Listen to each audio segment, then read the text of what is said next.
Commission अपनी भाषा बोलते ही नहीं। कमीशन तो बीजेपी की भाषा बोलते हैं। मैं आपको दो शब्द में कहूँ तो भारत देश के अंदर इलेक्शन कमीशन है ही नहीं, है ही नहीं। सच्चाई बता रहा हूँ। मेरी नज़र में ईवीएम जो है इस देश से बिल्कुल बाहर हट जानी चाहिए। पूरी बेईमानी इलेक्शन कमीशन के जरिए, रिटर्निंग ऑफिसर के जरिए होती है आपके? बिल्कुल 100% होती है। क्यों हटानी है ईवीएम? क्या ऐसा हो गया? ईवीएम में क्या है कि ईवीएम में जो वोटों की गिनती होती है उसमें सारा घपला होता है। उपचुनाव की घोषणा हो चुकी है। 10 में से 9 सीटों पर चुनाव होने हैं। एक सीट के चुनाव अभी टाल दिए गए हैं, लेकिन उसको लेकर भी अलग सियासत है। लेकिन इस बीच जो ईवीएम का मामला है वो लगातार गर्माता जा रहा है। लोगों का विश्वास पूरी तरीके से जो ईवीएम से चुनाव होते हैं उससे उठ चुके हैं। कुछ लोग उत्तर प्रदेश से पहुंचे हुए हैं। उत्तर प्रदेश के हापुड़ से बता रहे हैं, साफ तौर पर कह रहे हैं कि पूरी खिलाफत की जाएगी ईवीएम मशीन की और जो चुनाव कराए जाएंगे बैलेट पेपर से। इन्हीं से जुड़ते हैं। क्या है पूरा मामला, क्या कुछ सर बताएंगे? सर क्या नाम है आपका? मैं कर्नल सुधीर चौधरी, पश्चिम प्रदेश निर्माण मोर्चा का जनरल सेक्रेटरी। हम लोग अभी उत्तर प्रदेश में जो चुनाव होने जा रहा है, उपचुनाव 4 सीटों पे पश्चिम उत्तर प्रदेश की सीटें हैं, जिसमें मीरापुर है, गाजियाबाद है और बाकी एक खैर है। हम लोग वहाँ पे ईवीएम का जो इलेक्शन का अंदर जो ये सारा घपला चल रहा है, आज आप देख रहे हैं जंतर मंतर पे हमारी टीम के लोग हापुड़ से, आगरा से, सिकरवार जी आए हैं जो भी एमपी का इलेक्शन लड़े थे लोकसभा चुनाव में। उन्होंने अभी हाई कोर्ट में इसी घपले के जो ईवीएम का घपला है इसके अगेंस्ट जो केस फाइल किया हुआ है। आप मेरे साथ खड़े हुए हैं, हमारे हापुड़ की टीम के लोग जो यहाँ आए हैं, बनवीर सिंह साहब हैं और जो हमारे साथ में आप पगड़ी पहने हुए देख रहे हैं खाप प्रधान हैं शोरान खाप के। तो ये हम सब लोग ये ईवीएम के खिलाफ आंदोलन में आज शामिल हुए हैं। क्यों हटानी है ईवीएम? क्या ऐसा हो गया? ईवीएम में क्या है कि ईवीएम में जो वोटों की गिनती होती है उसमें सारा घपला होता है। उसके अंदर जितनी वोट गिरती हैं उससे ज़्यादा निकलती हैं। उसमें पार्टियों की जो वोट गिरते हैं लोग, उसमें गड़बड़ होती है। और कई बार ऐसा देखा गया है कि ईवीएम की बैटरी जो है वो 100% या 99% ही दिखती है। इसका मतलब ईवीएम बदली जाती है। लेकिन निष्पक्षता से पूरा चीज़ें हो रही है, पूरी तरीके से मशीनरी काम कर रही है। इलेक्शन कमीशन के चीफ बोल रहे हैं। देखिए, इलेक्शन कमीशन के चीफ क्या बोल रहे हैं वो उनकी जिम्मेवारी है। हमारा जब जनता उसके खिलाफ आवाज़ उठा रही है तो ये सरकार की और इलेक्शन की और सुप्रीम कोर्ट की जिम्मेवारी है कि उन जो लोगों का विश्वास हट रहा है ईवीएम के ऊपर से, वो दोबारा लाने के लिए बैलेट बॉक्स से क्यों नहीं करा सकते वोटिंग। पूरे विदेशों में जहाँ पे ईवीएम का जन्म हुआ था वहाँ पे बैलेट बॉक्स से चुनाव होता है। अमेरिका में, जर्मनी में, वहाँ पे ईवीएम हटा दी गई हैं क्योंकि ईवीएम में बहुत सारे हेरफेर होते हैं। सॉफ्टवेयर में परिवर्तन होता है, काउंटिंग में होता है, उसकी सीलिंग में होता है। तो इन सब चीज़ों को दूर करना सरकार की जिम्मेवारी है।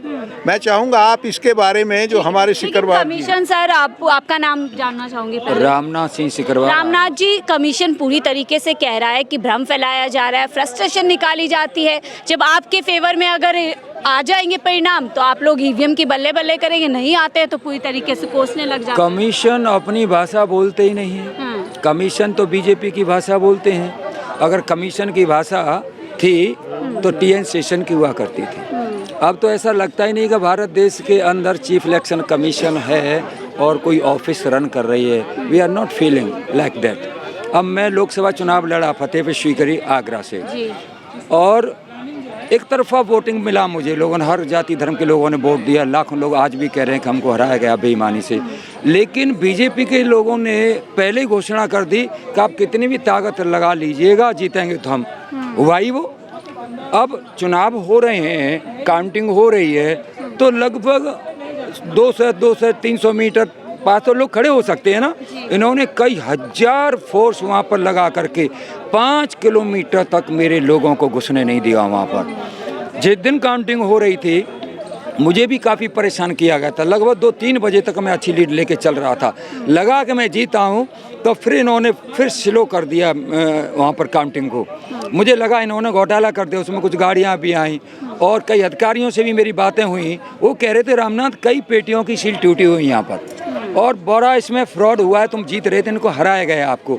मैंने ये बात डीएम को बताया, रिटर्निंग ऑफिसर, तो मैंने कहा सर इसमें फ्रॉड हुआ, मैं दोबारा आपको जो काउंटिंग के लिए चिट्ठी देना चाह रहा हूँ। तो मैंने चिट्ठी दी, उनको चिट्ठी ले ली, लेकिन एक स्पीकिंग ऑर्डर देना होता, उन्होंने वो स्पीकिंग ऑर्डर नहीं दिया, रिकाउंटिंग नहीं कराई और पूरी तरह से मुझे वहाँ पर दबा दिया गया था। मैं सेना से हूँ, मैं इनका वहाँ पर ढंग से बैंड भी बजाता, कुछ भी परिणाम होते हम देखते नहीं है, लेकिन अगर अंदर कोई झगड़ा होता, बाहर लोग इतने मारे जाते कि बहुत लाशें बिछ जाती।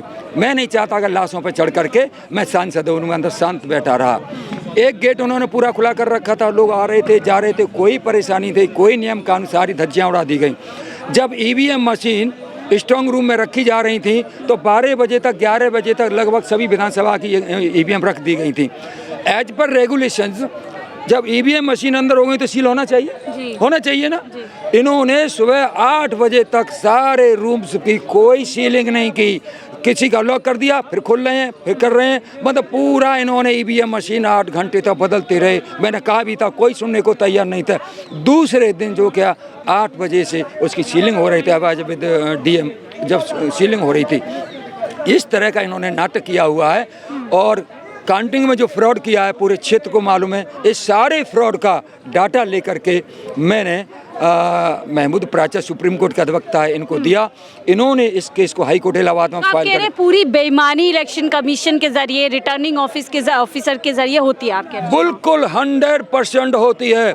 अगर किसी अधिकारी में, किसी नेता में जो अपने को कहता है कि मैं बहुत स्वच्छ हूँ, आ जा मेरे सामने आके बात कर ले, मैं बताऊंगा तुमने ईवीएम का सत्यानाश किया, पूरी काउंटिंग का सत्यानाश किया। अब हाई कोर्ट में चला है, वहाँ चल रहा है। कमिश्नर साहब तो कह रहे हैं, पूरा सिस्टम से बता रहे हैं कि कैसे मशीन शुरू होती है, फिर उसे रखा जाता है, ग्रीन रूम में रखा जाता है, स्ट्रांग रूम में पूरी तरीके से एजेंट होते हैं, रिकॉर्डिंग होते हैं, कह रहे हैं पूरी तरीके से सेफ है। मैं आपको 2 शब्द में कहूँ तो भारत देश के अंदर इलेक्शन कमीशन है ही नहीं, सच्चाई बता रहा हूँ। वो तो एक बीजेपी की दूसरी ऑफिस है जो उस पर काम कर रहे हैं। आज अधिकारी और कुछ नेता मरी हुई आत्मा की कुर्सियों पे बैठे हुए, जी मरी हुई आत्मा के लोगों ने देश को फिर से बदतर गुलाम बना दिया है। जब संसद आवारा होती है, सिस्टम आवारा होता है, तो जनता रोड पर उतरती है, तब ये ठीक होंगे, वरना मुझे आज कोई रास्ता नहीं दिख रहा है। अगर मैं आर्मी से था, फर्स्ट टाइम इंडियन आर्मी के किसी सिपाही को टिकट मिला है और मैं जीत रहा था, जबरदस्ती था, पर्ची थाली नहीं, मुंह के निवाले को छीन के ले गए। क्यों? कि इन्होंने लग रहा था कि अगर फतेहपुर सीकरी लोकसभा सीट हम आ रहे तो हमारी बेइज्जती होगी। क्यों? कि मैं इधर फौज का सिपाही, उधर प्रधानमंत्री प्रचार के लिए गए, रक्षा मंत्री प्रचार के लिए गए, और जितना पूरा मुख्यमंत्री कई बार वहाँ गए थे, पूरा कदम ताल कर रहे थे घर घर जा करके। इनको लगा अगर ये सीट हारे तो हमारी बेइज्जती होगी, इसलिए ना पहले इन्होंने पूरा वास्ट कर। अगर मैं गलत नहीं तो आप शायद कांग्रेस के टिकट से चुनाव आपने लड़ा था, ठीक है। प्रियंका गांधी भी गई थी आपके लिए प्रचार करने के लिए। तो सर सवाल ही उठता है कि इतनी बड़ी दूसरी पार्टी इस समय कांग्रेस है, कभी एक हुआ करती थी, वो क्यों नहीं पूरी सड़क पर इसको लेकर के एक पूरी तरीके से जन आंदोलन करती है, आवाज़ उठाती है? क्यों चुनाव होने के बाद ही बोलती है कि घोटाला है और फिर चुनाव में चली जाती है? नहीं, अभी पार्टी में इस विषय पर चर्चा हो रहा है, बड़ा आंदोलन खड़ा होगा और अच्छे तरीके से लड़ाई को लड़ा जाएगा। अब ज़्यादा बर्दाश्त नहीं किया जाएगा, जो कचरा है वो धीरे धीरे साफ हो रहा है। ठीक है, आपको क्या लग रहा है सर, महाराष्ट्र में भी अब चुनाव इसी तर्ज पे होंगे, झारखंड में भी और उत्तर प्रदेश में भी, तो क्या वहाँ पर हम सरकार इनकी है तो इन्होंने तो अपनी मनमर्जी करनी है। इनके हम रामनाथ जी की बात से सहमत हैं। जो भी हो रहा है गलत हो रहा है, इसके लिए जो है कोई भी वो नहीं है, पब्लिक है अपना बना रहे, बेवकूफ़ बना जा रहा है, पब्लिक को बेवकूफ़ बना रहे हैं। आपको एक ही चीज, अरे बोल तो दीजिए, क्या लगता है आपको, क्या लगता है खराब है ईवीएम मशीन? जो हो रहा है वो अच्छा नहीं हो रहा है। क्या हो रहा है? कुछ ईवीएम में जो है ये अच्छा जी विश्वास नहीं रहा लोगों का। आपकी मर्जी के रिजल्ट नहीं आते इसलिए विश्वास नहीं रहा, या पूरा वाकई में विश्वास नहीं है? वाकई में नहीं है। मर्जी के रिजल्ट आएंगे तो नहीं है, तब भी नहीं है। तब भी नहीं है, ठीक है। अगर मर्जी के रिजल्ट आएंगे तो मानेंगे ईवीएम ठीक है? देखो, जो बात एक बार लागू हो जाती है वो बात जल्दी से हटती नहीं है। ईवीएम का जो मुद्दा था कांग्रेस ने शुरू किया था और अभी इसको बीजेपी इसको जो फॉलो कर रही है। लेकिन जब जनता इसको नकार रही है तो सरकार को भी इसके बारे में सोचना चाहिए और इसको बिल्कुल जो ना एक तरह से जो है खारिज कर देना चाहिए। और जैसे जनता चाह रही है कि बैलेट पेपर से जो है बैलेट पेपर से चुनाव होने चाहिए। ईवीएम की खिलाफत इसीलिए क्योंकि मर्जी के रिजल्ट नहीं आ रहे, मनचाहे रिजल्ट नहीं आ रहे, या वाकई में बस मतलब इस सिस्टम ही खराब? नहीं मैडम, ऐसा नहीं है। हाँ। अगर जनता किसी बात को लेकर सड़क पे आती है तो जरूर है उसमें कहीं ना कहीं कोई खामियां रहती हैं, और हमारे जनता के विश्वास को जीतना जनता के राजा का काम है।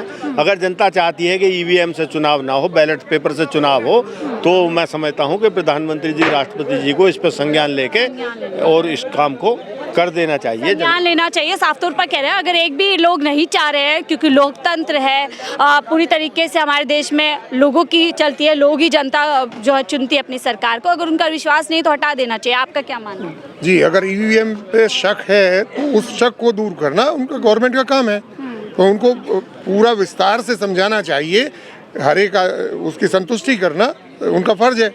और वो अगर अपने वो नहीं करते हैं तो कहीं ना कहीं उसमें गड़बड़ है, तो वो उससे बुलेट पेपर से चुनाव हो जाना चाहिए, उसमें क्या। ठीक है। आपको क्या लगता है अंकल, अपनी मर्जी का कैंडिडेट जीत जाए तो ईवीएम ठीक, या तब भी ईवीएम खराब है? मेरी नज़र में ईवीएम जो है इस देश से बिल्कुल बाहर हट जानी चाहिए। इसलिए हट जानी चाहिए क्योंकि ईवीएम पे 90% से ऊपर जितने भी लोग हैं उनका कोई विश्वास नहीं है। इस देश में लोकतंत्र बोला जाता है, लेकिन लोकतंत्र एक धोखा है, धर्मनिरपेक्षता एक धोखा है, और लोकतंत्र के नाम पे तंत्र अलग है और जनता अलग है। और क्या है,